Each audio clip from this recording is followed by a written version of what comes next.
All blessings to all of you. May even this moment give you willpower, strength to practice just a short 5 days. So anyway, we try to squeeze everything for the 5 days. And after 12 only you start the main Kamatana, Kandavagga. If you've gone through Ajahn Mun, have you heard about Ajahn Mun in the forest tradition of Thai? I remember he explains to one of the monks while they found him in the jungle that the most like Anapanasati in another way, which is good for anybody, observing the skandhas as a form of meditation, he used to explain like this. But of course, the forest tradition in Thailand, I really like that tradition, the outward format. In fact, I myself lived that Tudong life when I was certain times, and I still value it. But the Dhamma knowledge, that is actually towards Nibbana, what authority you take, that's something I find is lacking. And there were some programs invited actually in Thailand by some of my Thai devotees in Australia. And when they got to know the Buddha Vachana, because I know some sects, they do use the Buddha Vachana. They call Buddha Vachana, I never forget, in Buddha Gaya, they had some translations to Thai language from Pali. But they were not very inviting. They wanted to follow the Ajahns. They have their own like teachers. And so there's so much with that, and that's the main thing, I think. It's not the outward way. There's more asceticism practiced by some Hindu yogis that have, met and spent time with. Like they're only walking all over India, and sometimes living very inside in the mountain ranges. But they also were very appreciative when I actually, because when they saw that, actually one time I suffered altitude sickness that time too. It's like very interior. It's called Satopant. Behind anyone, I don't know, you must not be familiar, Kedarnath, Badrinath. Behind that actually, it's like a sacred pond, but not accessible. You have to go like all the way around. So it takes about say 5-6 days to go there, but within 3 days you can go back because downhill. So I happened to go there, and it's very nice, very interesting. It's so funny, the Himalayas in that way. Like when you enter certain, like there are like areas, mountain, like one place is called Vasudhara, Sahasradhara, like waterfall from from the high top of the mountain. One place when you just enter, it's like a huge football field. And when you just enter there, you're like in Samadhi. It just makes you come to Samadhi. I think even the animals must be in Samadhi there. Really. Yeah, because they must be having great karma to be in that area. And I could not, I was unable to go. It was very clear. You could just sit down there, and it's like a echo samadhi, like you can feel it.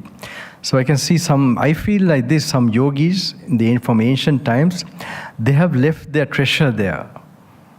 For people later on when they do come and try to make effort.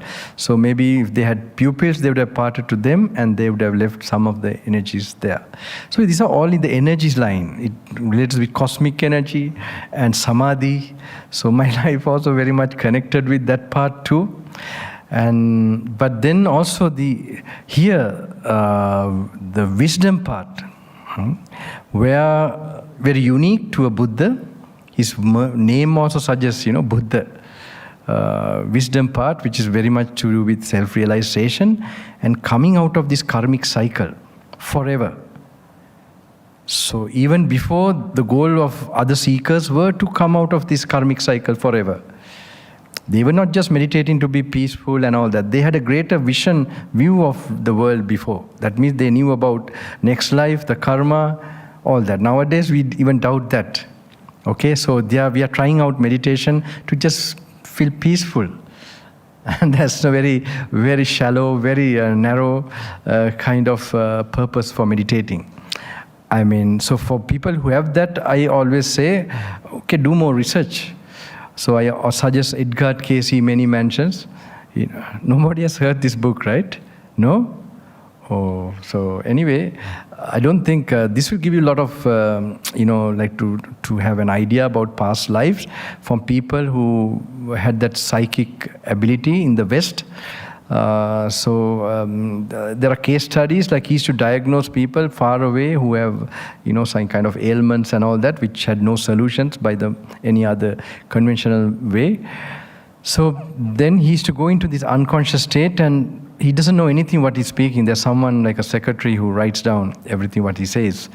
And he used to tell, like, some people, like some of the sufferings they are going through is related. It's very nice, very, you can relate very much with the type of, the intention is what karma is. If you don't intend something, that doesn't become karma. So he tells some incidences that happened, say, Crusaders' time. Now how we are suffering. And sometimes we have not expressed physically some certain emotions within us, but internally we have like felt depressed or felt anger and all that. And now how it's manifesting. That's very interesting, It really explains mano karma. So Buddha has told it in a mechanical way, but just to have those case studies really gives you a picture of karma, how it operates. So that's very important. You must get a feel of it. And then you must really get a convincing, then it makes you automatically, observe sila. Then the purpose of sila is to protect you. You are not looking after the sila or whatever. Sila looks after you. So Buddha, knowing these karmic consequences from his enlightened mind, that's how he has placed this restraint to the body and word. So he has really made it so clear, very easy for us to go on this path, so that we don't do actions or, we don't speak in such a way or think in such a way that we regret or we hinder our lives, our true happiness. So that's very interesting. One story, one of the case studies I remember, it was a nun. She was not a nun, I'm sorry. She was a very spiritual lady in New York, somewhere, and she had some issue, some problem to face. So she heard about Edgar Cayce, and she went to him to see. Her occupation was, she had a beautiful hand. She used to show that hand for advertisements, and then from that way she lived her livelihood. So then what happened, when she went for the reading, it says like some few births back, she has been a nun. That's why she's so religious now. And she has cleaned those, the toilet and all that in the nunnery with great faith, using her own hand. She didn't say this yuck or use a brush or something. She has cleaned like that. So that was the karma. She had that beautiful, I could think like that. There are so many nice, so many case studies. I know one of my classmates wanted to become a monk after he read that, but he was different to me. We were classmates in Sri Lanka, but when we went to other countries, both of us went to international schools, and he actually he went and became another Westerner completely, with all this the partying and discoing and everything. I was really concerned. I was really interested, maybe more than him, to do that, but I was actually there's the shyness. I don't know. I did all other things. And I just want to show that I'm like, no, I'm not into this kind of thing. So that monk part was there within me, that saved me. Now I can see that friend, though he really want to become, the karma comes and blocks him. Okay, it's not a joke. So if especially physical karma, this is generally I'm talking about. This is not this is for the retreat. There's so many, just this good knowledge, just a general knowledge. So this karma gets recorded, especially physical karma. Like more than shouting, if you hit somebody, the karma is greater. Okay, and same way, I don't want to tell it in the other direction. In desires also, more you get physically, that karma gets recorded, and it's not easy. Your life gets stagnated. And the nature waits until you, again sort of pass that lesson again. So these are some things I've learned throughout my life. You must begin to see these things. So if you have this knowledge, you can be much more careful, so that clear way how to decide when situations come. So she's one person. There's so many case studies. I told about my teacher also. He had a migraine for so many years. He became vegetarian also to overcome this pain, headache. And then it didn't work. So later on, when he practiced Satipatthana and purified his mind, suddenly he had a vision, he told, where he saw a soldier during the Crusaders, a soldier like from jumping from a higher thing and clubbing somebody's head. But then when the club came to strike the person, he felt the pain. And then from that time onwards, his migraine disappeared, he said. And then he realized that soldier was the soldier. He is the one who has done. So how it shows you, and maybe that was the time he was to clear his karma. So then, it shows you, because this karma will not go until you see the cause of it exactly. How much you put medicine and all that, it won't go away. I mean, some people did approach me. I don't know who. Let's see. Yeah. Yes, at the back. Sorry, miss. You can just call her. Yeah. You can call her. You can make her alert. Yeah, it's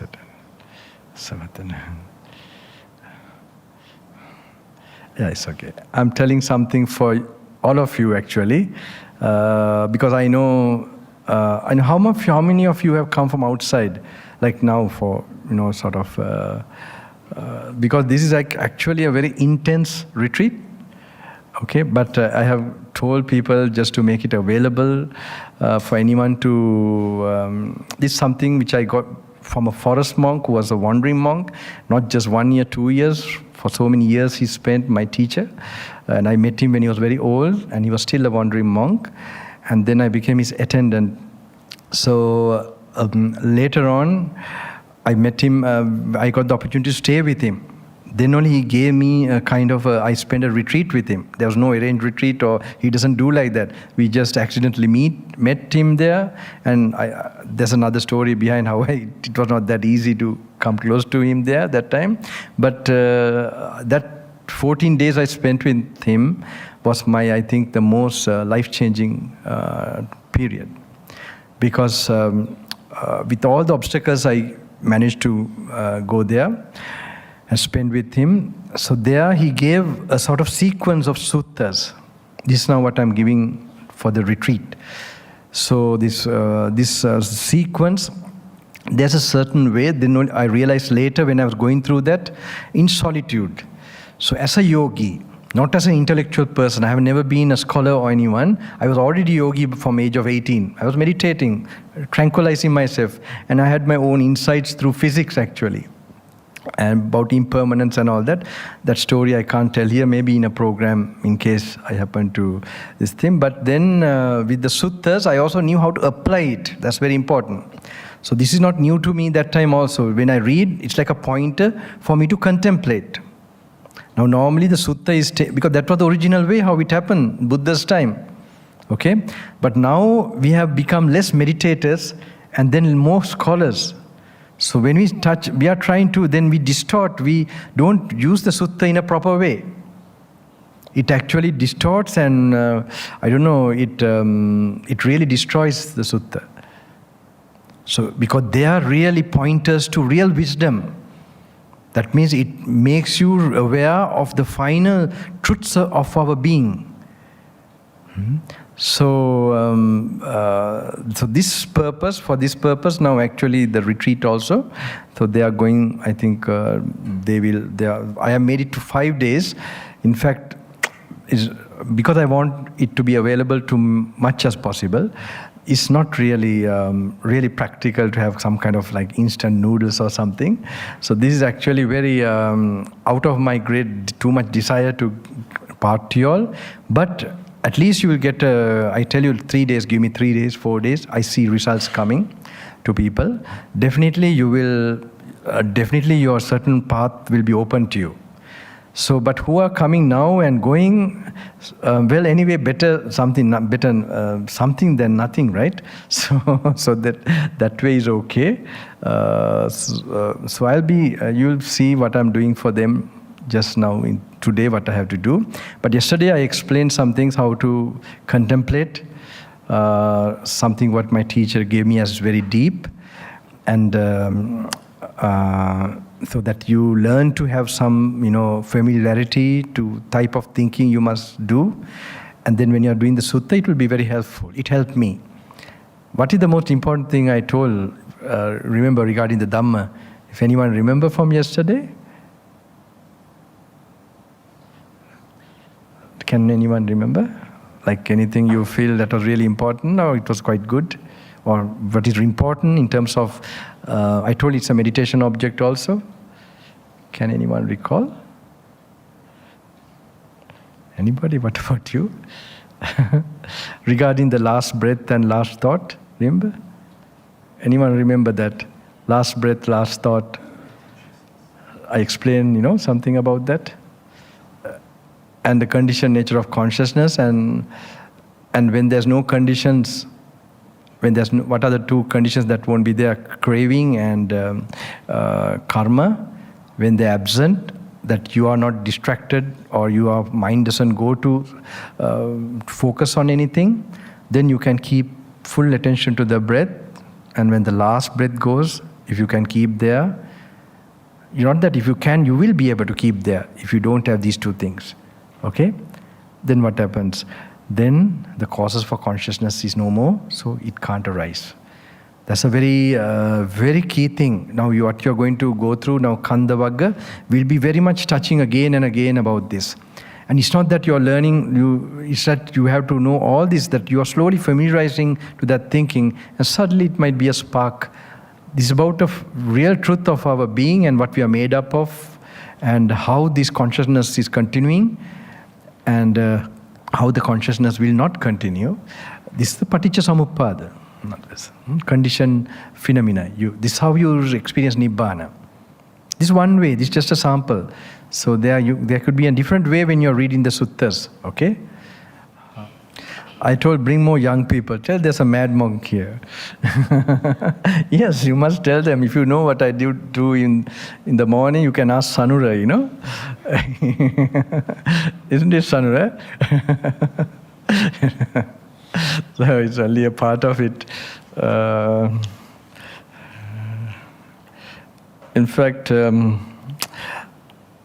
also not very orthodox kind of monk, tell you honestly. I'm a seeker so whatever has some parts have helped me, like I would say many lives I would have practiced in the Hindu yogic practice with those energies, and they follow me constantly. So I take it is easy for me, so many obstacles are taken away. That is also very powerful kusal. And then there's the other part where I would have been with the Sangha, practicing this. Actually, I see my teacher, I also very inclined to ascetic practicism, to be go walking and go in the jungle and so on. It doesn't seem new to me, it's like very normal.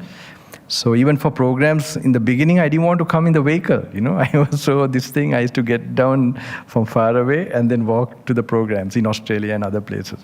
Sometimes I try to keep that, but I can't walk all the way from airport. I have now short time, to do all these things. I would have done it if I had a very long lifespan, really. So anyway, but I hope you all will get that spirit, you understand? At least in this moment, really put your life into this and really, achieve it. If you really wholeheartedly do the sila, sati, all these things, you need faith and determination, you start to get result. So I believe that, I expect that if I am also true and what I have practiced is true, then something should happen to you all.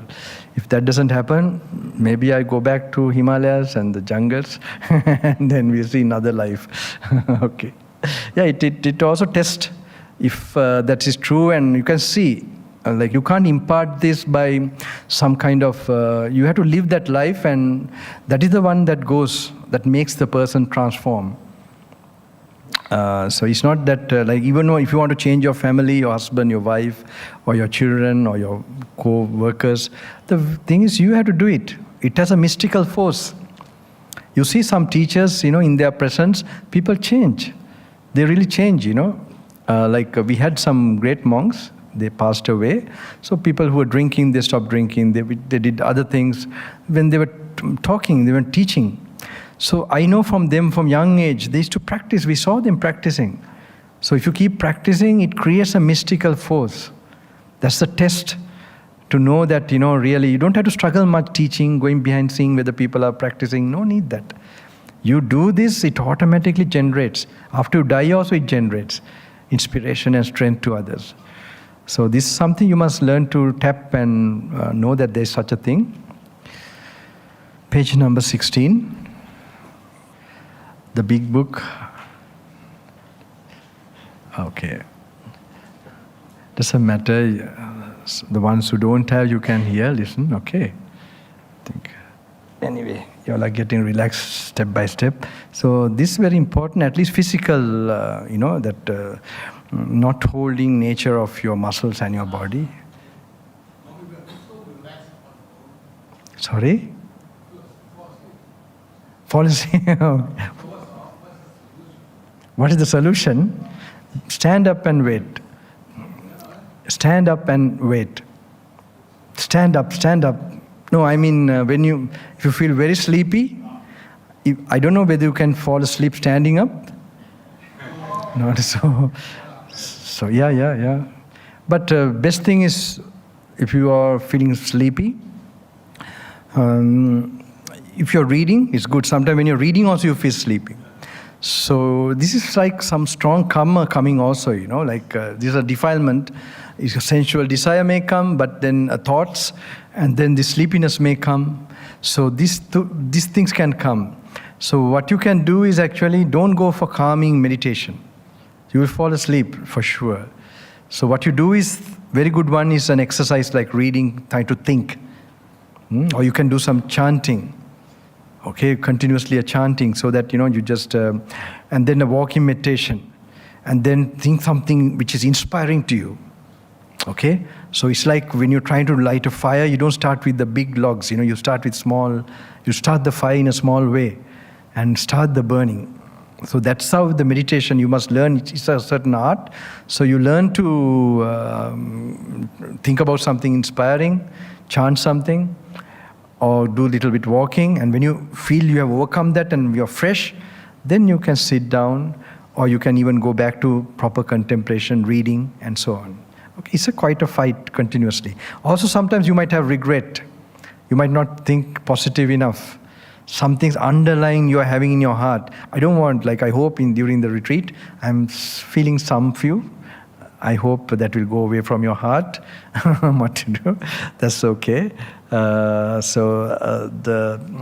will go away. Don't worry, because when you get right view and right medicine to the mind, any slightest, because you are associating with the past, certain things that have happened, and really you learn that there's no much solidity to that, and that gives you a lot of bliss. A lot of really makes you let go. You really artificially try to let go.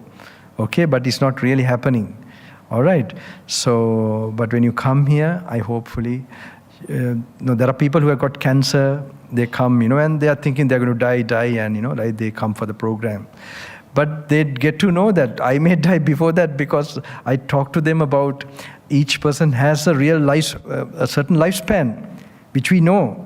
According to some of the yogis, they have knowledge about the karmic, pattern, and sort of when you're born, the type of karma you bring. They don't see bodies, they see karma actually. Okay, Buddha says our body is an expression of karma, but we don't see the coded things in the body. That is seen if you have the divine, I told you, divine eye. Okay, some in the yogic way who have developed that, they have that ability. They are only seeing karma actually. So the process of karma and the duration of karma, they see these things. So they create miracles sometimes, okay? Sometimes they approach, I don't know whether you have experienced this, maybe you all are not much familiar with that. So there are people for several days and several years with wheelchairs and all that. Okay, so I remember one case, this particular yogi, he goes to him after 5-6 years and say, now get up, get up. And he's wondering, all these years he's to come and have a look at him and pay his respects. And why does he come now to me and do this? So he really tried with difficulty, and actually he can manage. Then everybody sees it as a miracle. And then he explains, he was to get well anyway at that moment. His karma was finished at that moment.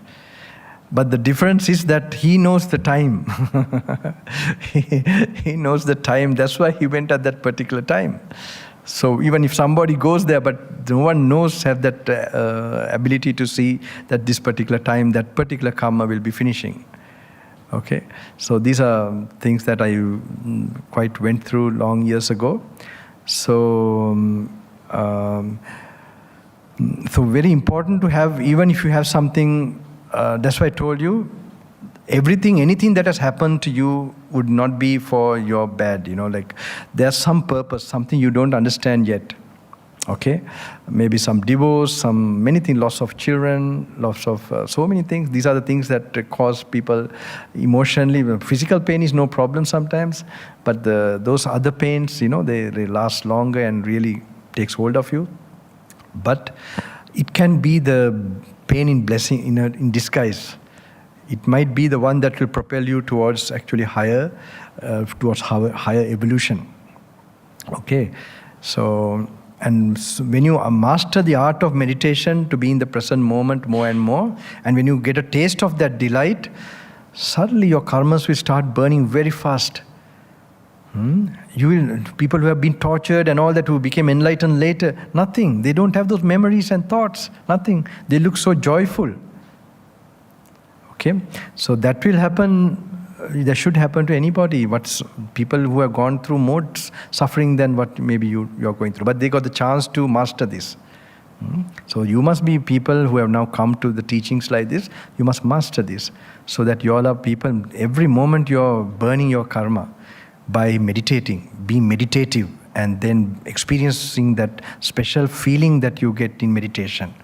Which is purifying and uplifting.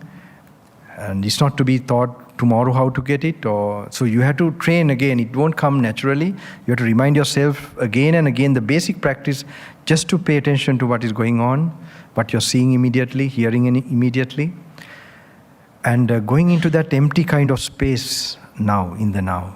Okay, little thoughtless. Thoughtless means in the sense world actually. Thoughtless in the highest sense will be nibbana, but this is actually a reduction of sankharas. Completely free from sankharas is nibbana. So that is reached by wisdom, but this is reached by samadhi. But at least samadhi is on the way to nibbana. Okay, it can give you a clear, very solid this thing to nibbana.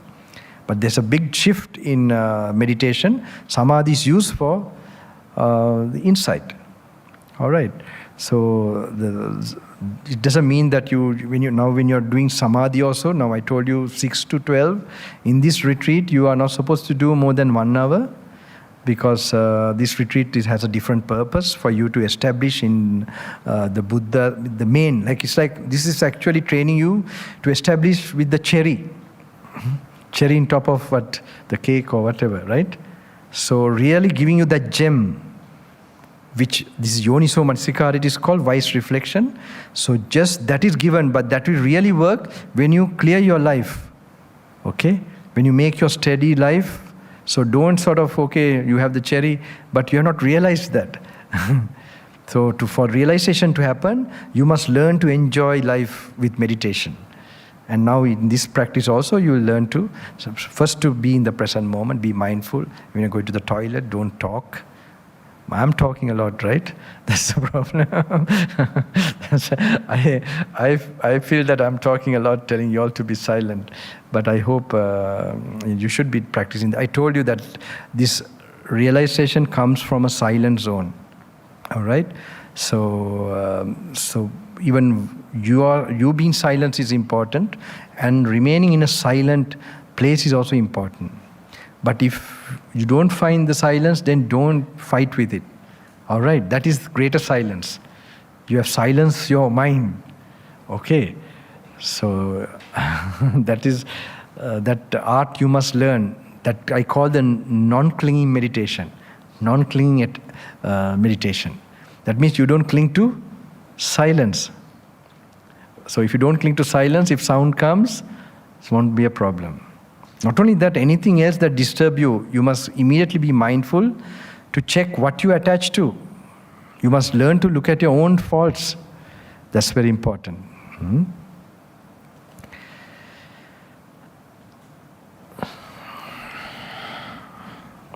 So like from outside, you will picture yourself, all right, how you're seated. Look at your posture when you're reading these suttas, when you're trying to apply. Then, page number 17, who have the book. Yes, Venerable Sir, the householder Nakulapita replied, the Venerable Sariputta said this.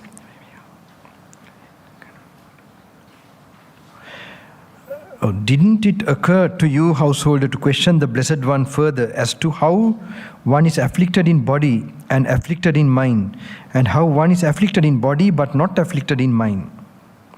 Okay?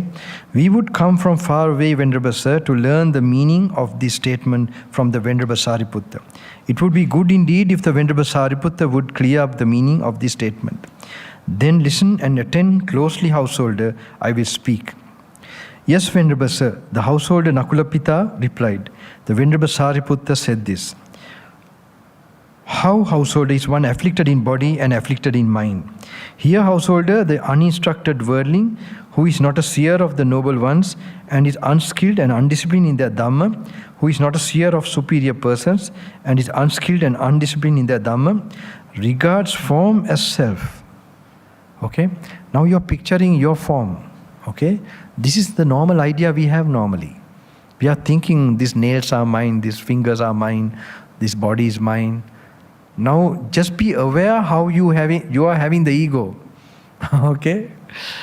All right. So this is the way it becomes, you are applying to yourself. Just be conscious now. I am really thinking my body, this body is me. Right? Regards form as self, or self as possessing form.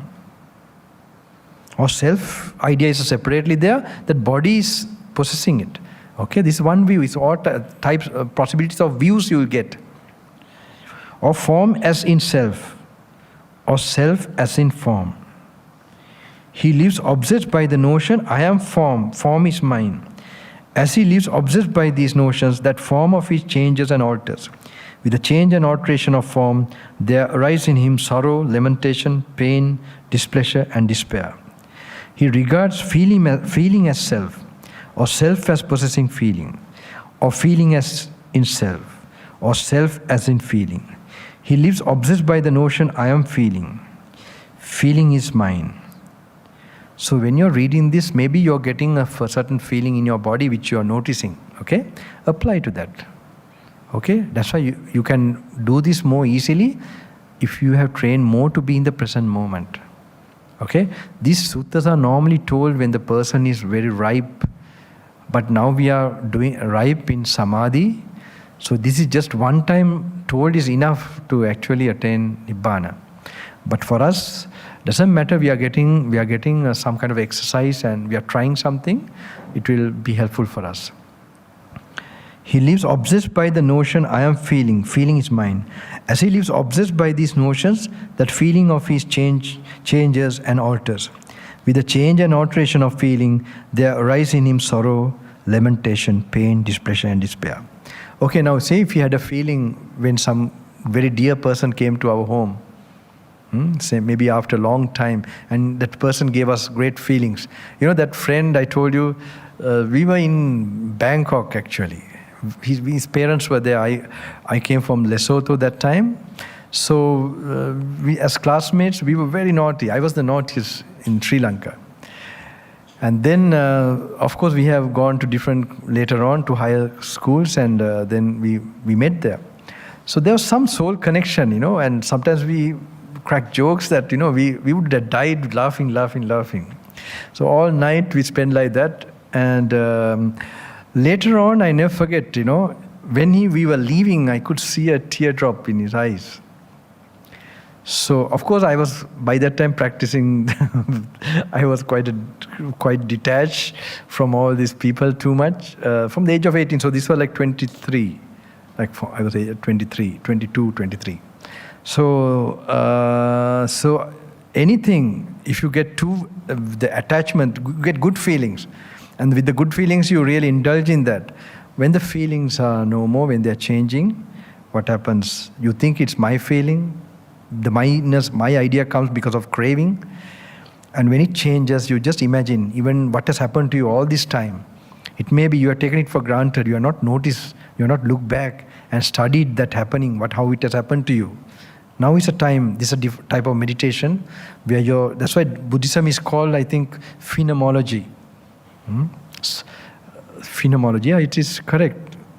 So it is actually, you could say, study or analyzing of phenomena.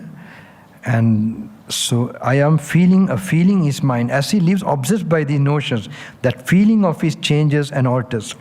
With the change and alteration of feeling, there arise in him sorrow, lamentation, pain, displeasure, and despair.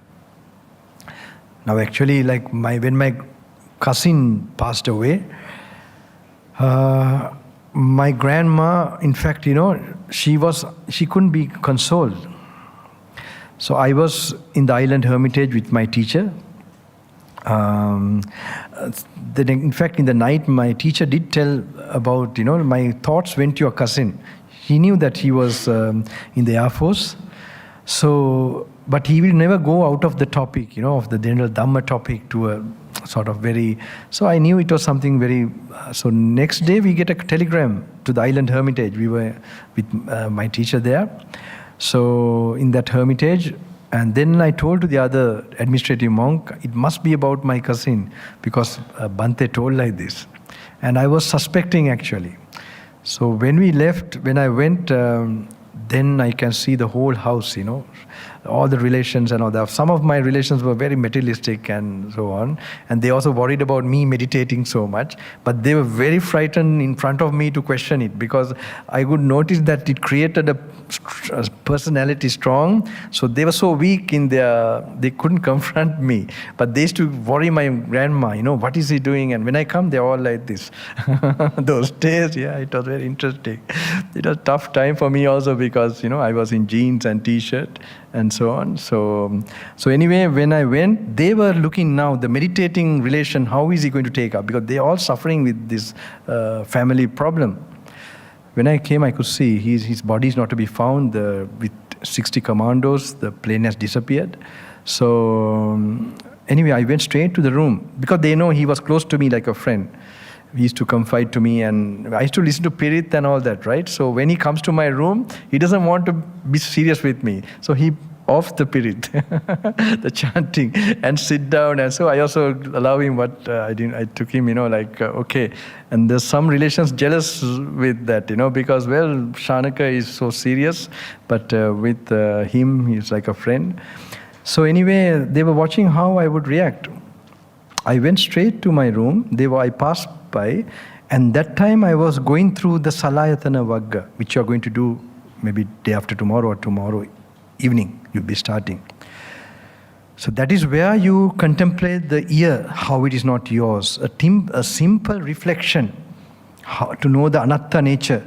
Okay? So this is the way the Buddha makes you to get those perceptions. Okay? That there's a type of analyzing. So so when I sat down, my mother only came to the room. I just sat down, relaxed, and I immediately started to, apply. Like the ear, the information I'm getting, the sound, it's not the way I want. Okay? The way I want will be, I don't want to hear this kind of news. So if it is not the way I want, it is not in my control. Okay? So just simply, if you can remind in a moment of crisis, but if you're trained before only, you can do that. Okay, it doesn't happen automatically. So when I did that, suddenly I was noticing more clearly, like the ear was another ear, and the sound and the experience was like another sound. Okay, with that awareness. And then my mother was looking at me, she knew I was doing something, and she saw me becoming peaceful, and she felt so faith. So all the relations also, so this is something, this application, there are so many levels that you will even get a more deep experience in your walking meditation. Let your ear is not your and something. I don't want to give you already some idea what you must expect. It should come naturally in you when you're reading and doing the walking and keeping in silence and in solitude. Solitude will be your teacher. Okay? So, I am feeling is mine. As he lives obsessed by these notions. So my grandma also is an interesting story because she couldn't make up her mind, very interesting.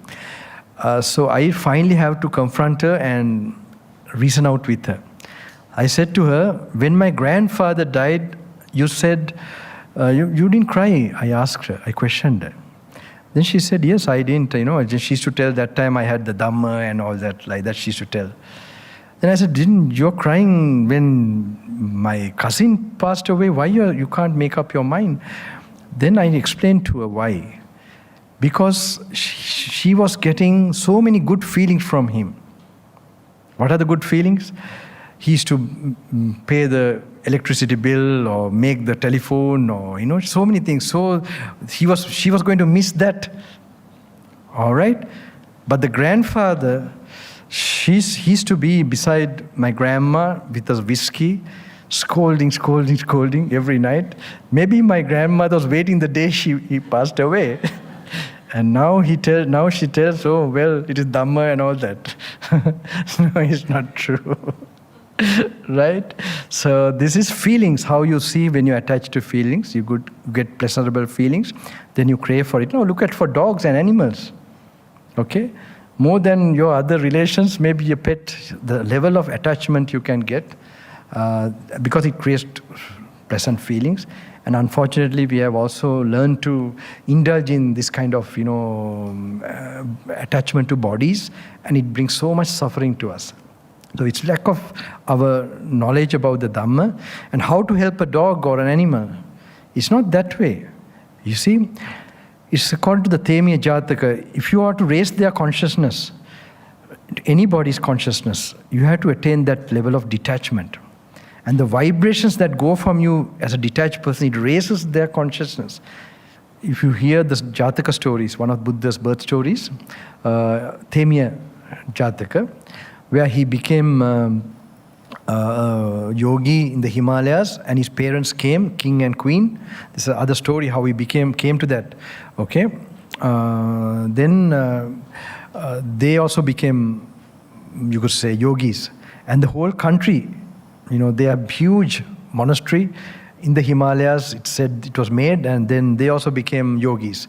And 2 kingdoms who came to conquer saw this, and they also became yogis. So he guided them to Brahmaloka, they say, to Samadhi. And the vibrations, the animals like the horses and the other animals who were roaming about, the vibration that went from these yogis, they were raised to the Devaloka. This is a very nice principle to understand. If you want to help your pets and all that, it's not by attachment, selfish indulgence of your own feelings. So it's same with your parents, attached to your parents or to your children, I think, and anybody else, like that, because you're getting something from them. So one must slowly develop that unconditioned, you could say, I call it dispassionate compassion. That you must develop. So he lives obsessed by the notion, I am feeling. Feeling is my... Actually, when I told my grandmother, she began to think about it, and then slowly it started to work on her. She realized, it's not real kindness or sadness about something what she's missing. And I had some other experiences, because I went on the path. He died with a blast. When you die in an accident, it's not easy. You might get trapped. Your consciousness can get trapped. That karma is, I don't know whether you know about these things. So I had an idea. And I always had a great gratitude to my cousin. He once saved me in the swimming pool. When I was young, I can't swim, he can swim well. So we were playing a ball game, all of us, and I went to the deep end. And I couldn't come, I was slipping and I can't swim. So I was going up and down into the water, and I saw him. And I said, just come, when I came up, then he knew I was not joking. So he came swimming, and I thought, he saved my life. I must do something to him also one day. But I went on my path. You see, I forgot all my relations and all that. If I cut short the story, I went to the exact spot where the plane disappeared. Okay, this was one of my wandering trips, cutting across Sri Lanka through the LTT, the terrorists those days. And then I ended up, I think like the gods took me there. You know, it's very interesting how I happened to just land there and inquire from the army commanders. And they say they found the engine like 1 month back. And if I came much earlier also, I would not find. And there's another incident that happened when I did some transferring of merit to him, like his presence. So if I explain all this, it will be too long. So I just like to tell you practically, if you want to help your relations, all that, detach yourself, go on. And when they need, when they can help, you will be the one you will be helping, because you're rich in spiritual in energy. Okay, spiritual this thing. If you're a poor person, how can you serve anyone? All right? So be wise and go ahead. And then automatically they will also be saved. And also remember this, you don't have only this set of relations or relationships. All beings have been relations of ours. So you must have that broad, true knowledge and really pursue, not get distracted by some, short acquaintance or in one lifetime. So I always tell, some people worry, our family is there, I'm going to do this, do that. I tell, it's like you're in a temporary, you're going to train. The next station you might have to get down. Another member has to get down. So it's like that we are going so when we get into a train, we make this relationship with the small compartment. So we don't see actually that we have to get down at another station and another has to get down at another station. See it that way and keep everything aside. Slowly get more absorbed to Buddha, what the reality. Have him as your main thing that you're remembering, then you're safe, especially when you're getting older and facing death. I am feeling. Feeling is mine. As he lives obsessed by these notions, that feeling of it changes and alters. With the change and alteration of feeling, there arises in him sorrow, lamentation, pain, displeasure, and despair. He regards perception as self, or self as possessing perception, or perception as in self, or self as in perception. Now, these are mental exercises you have to do. I'm doing it fast. That's not the way you should be doing. You should take perception in the mind's eye, like keep it like that, and see how the eye is in the perception like that. Okay, just now this must create that ability for you to create that mental picture of the Dhamma. He lives obsessed by the notion, I am perception, perception is mine. As he lives obsessed by these notions, that perception of his changes and alters. With the change and alteration of perception, there arise in him sorrow, lamentation, pain, displeasure, and despair.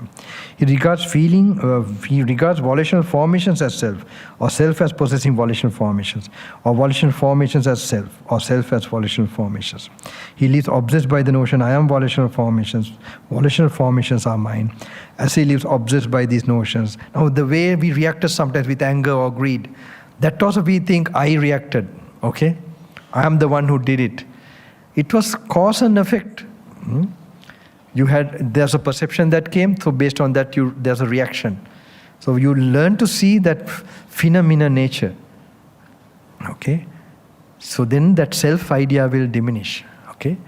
This is really not there, the self, but because we are not observing like that, we are not. So now we are learning to see that that is where the real evam for your coming to see the truth as it is.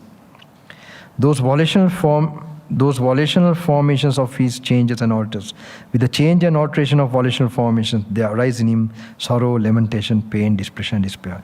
He regards consciousness as self, or self as possessing consciousness, or consciousness as in self, or self as in consciousness. He lives obsessed by the notion, I am consciousness. Consciousness is mine. As he lives obsessed by these notions. So while you're reading, while you're looking at the book, while your finger is moving, you must slowly you'll be observing your body and you're noticing your consciousness in a mind form. Okay?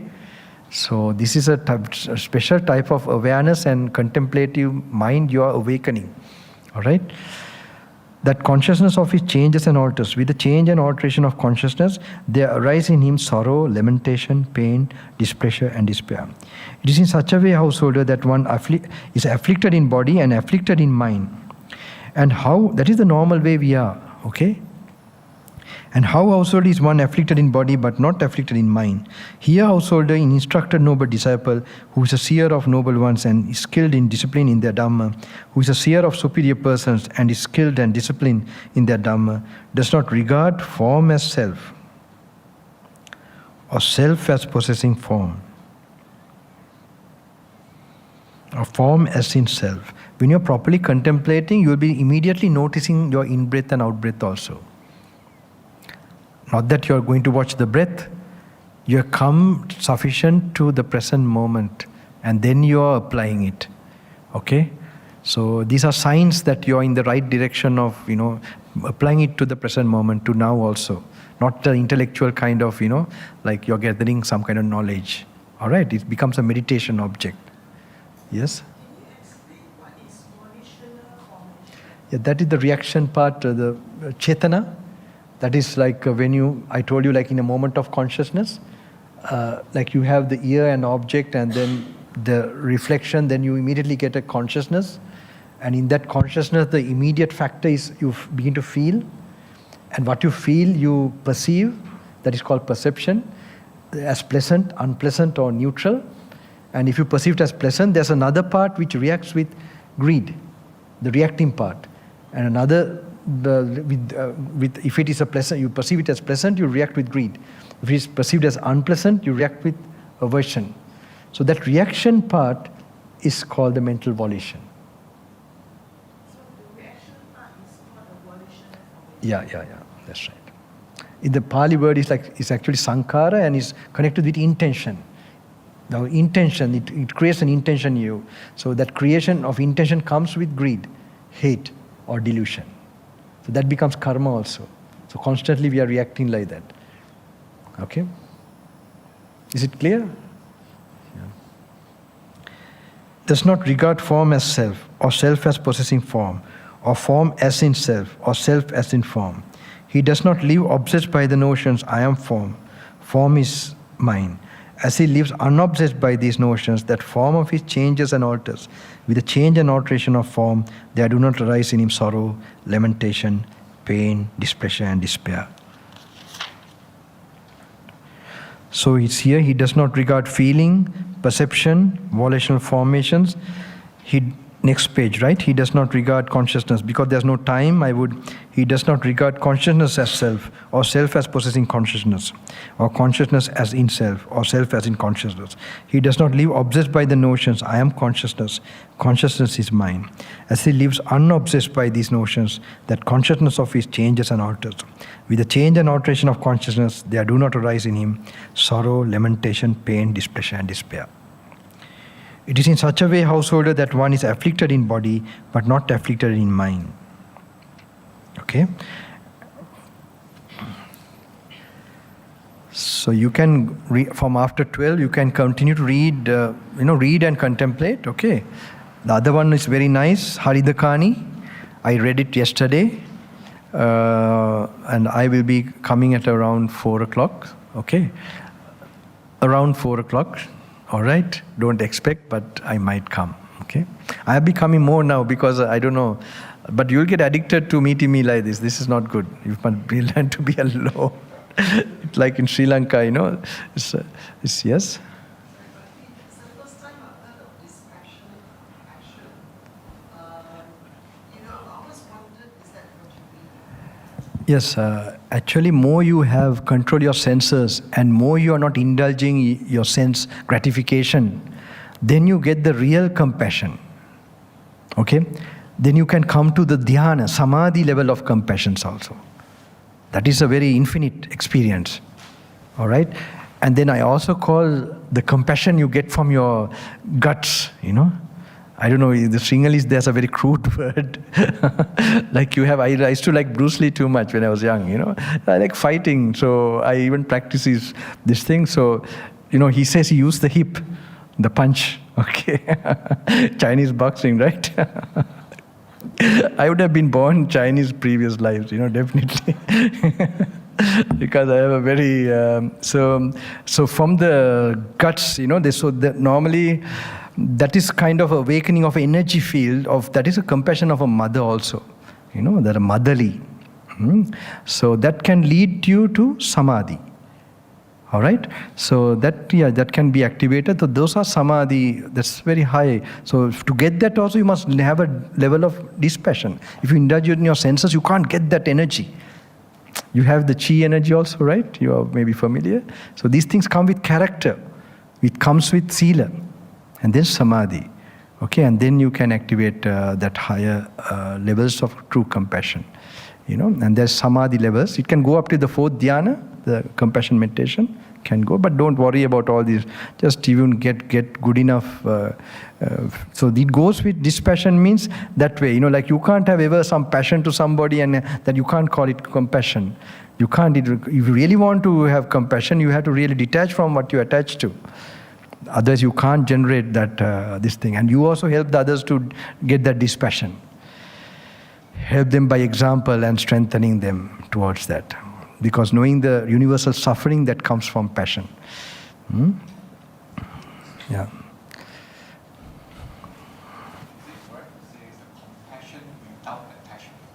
Yeah, that's also a way you can say. Compassion without attachment. Unconditional compassion. Some of you are writing everything, maybe to give a lecture tomorrow, I don't know. It's good, but I can see your earnestness, You don't want to miss anything. Like I wrote in the room, in the kuti, after I met my teacher by memory. If I was right in front of him, he would have told something. But anyway, I can see your interest. That is good enough for me. So all blessings before you get late for your dana. And I wish you all good luck and strength for your practice. I hope this will be your time. I hope I didn't disturb you all by explaining a lot about this and that. I do hope you will not remember my words, that this you will get absorbed with the Buddha's teaching and that he will speak to you. We have heard that in silence God speaks. It has a big meaning. In silence only Buddha also speaks. That means intuition can happen. Buddha doesn't speak, as a person, but intuition can happen. I'm not joking about these things. We are not preachers actually, we are yogis in the jungle. That's why we appreciate solitude. We had some deep experience only in solitude. So I'm trying to share it for you all also because I think I had a motto that a nibbana others don't have, I don't want to have it. I'm not talking about some bodhisattva or anything, but some feeling was there. So now it's happening. Some of my old devotees and friends, they tell, now your wish is happening, Bhante. What you have been telling long time. So I really wish you that with all sincerity, be alone, be in silence, and I hope you will be paving your way to have that experience. The Master who gives you fearlessness and clarity, who had that infinite compassion, perfected all those powers to give you this, and in his name and in his teachings you can definitely, even in this period of time, you can achieve much. So I wish you good luck and all strength to do that. And may the Devatas give all protection, and the Buddha Dhamma Sangha and all the good karma transfer it to all your parents, relations and all beings, and from the lowest to the highest realms, and all the Devatas, crores of Devatas, may they protect this practice of the Dhamma out of compassion to human plane who are practicing. May they get inspiration, strength to do this without any obstacle, that they will achieve this goal in this life too. That they will not get the fear of samsara in the moments of death, old age, and just feel lost or disillusioned. That this will not happen with the infinite compassion of the Master. Before even he was born, when he was born in the mother's womb or got conceived, the might, it explains how the lower realms, the fire, for that moment it stopped. Recall those things. Just how much force he has brought to give this salvation or this liberation to human beings. Recall that. If you recall those things, you will be fearless also. Simply going refuge to his lotus feet. May that strength, and now you have his instruction in front of you. And you will never regret doing that. It will give you the greatest solace and will be your best moment in your life. And I wish you will be successful. May all the Devatas give all protection and all blessings for you to achieve this goal without any obstacle.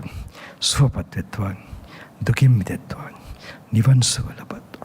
Not only you all people in this country and all other countries, human beings, get inspiration from the Samma Sambuddha's teaching without any obstacle. May they all get that solace and peace of mind. Swapatven, dukim vident, nivansuvalabhan. Theruvan Sannai.